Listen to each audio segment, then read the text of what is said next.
பொன்னாள் உலக மக்கள் ஒன்றிணைய வந்த தமிழர் திருநாளா பொங்கல் திருநாள். கூடியிருக்கும் அனைவருக்கும் இனிய பொங்கல் நல்வாழ்த்துக்கள்.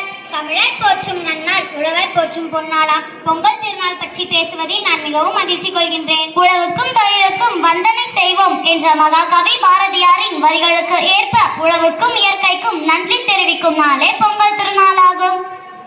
பொங்கல் பண்டிகை அறுவடை திருநாளாகும். இது 4 நாட்கள் கொண்டாடப்படும். முதல் நாள் போகி பண்டிகை, 2ஆம் நாள் தைப்பொங்கல், 3ஆம் நாள் மாட்டுப் பொங்கல், 4ஆம் நாள் காணும் பொங்கல் ஆகும்.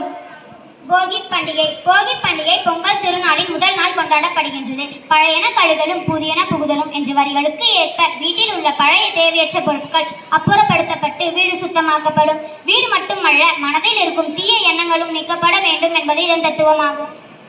தைப்பொங்கல் உழுதுண்டு வாழ்வாரே வாழ்வார் என்ற வள்ளுவரின் வரிகளுக்கு ஏற்ப உழுதுண்டு வாழும் உழவர்களின் திருநாளே பொங்கல் திருநாள். இது தை மாதத்தின் முதல் நாள் கொண்டாடப்படுகிறது. பொங்கல் என்பதற்கு பொங்கி வழிதல், பொங்குதல் என்பது பொருள். இத்திருநாள் அன்று வீட்டின் முற்றத்தில் அடுப்பு வைத்து புதுப்பானையில் பொங்கல் இடுவர். பொங்கல் பொங்கி வரும்போது பொங்கலோ பொங்கல் என்று கூறி இறைவனை வணங்குவர். ஞாயிறு போற்றுதும் என்ற சிலப்பதிகார வரிகளின்படி சூரிய கடவுளுக்கு நன்றி செலுத்தும் நாள் இத்திருநாள்.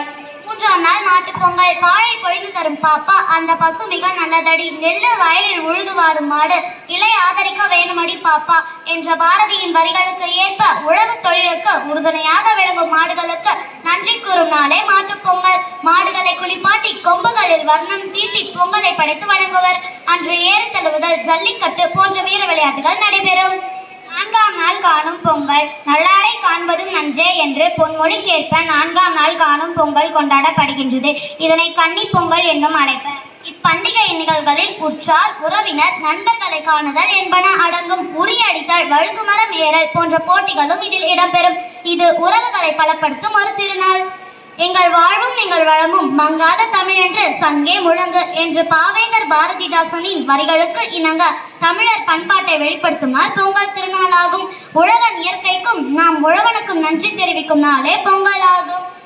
பண்டிகைகள் பல இருந்தாலும் தமிழனுக்காக ஒரு பண்டிகை, உழவரின் உழைப்பை போற்றும் பண்டிகை, தலைமுறைகள் மாறினாலும் மாறாத பண்டிகை எங்கள் பொங்கல் பண்டிகை என்று கூறி பேச வாய்ப்பளித்ததற்கு நன்றி தெரிவித்து இத்துடன் எனது உரைவை நிறைவு செய்கிறேன்.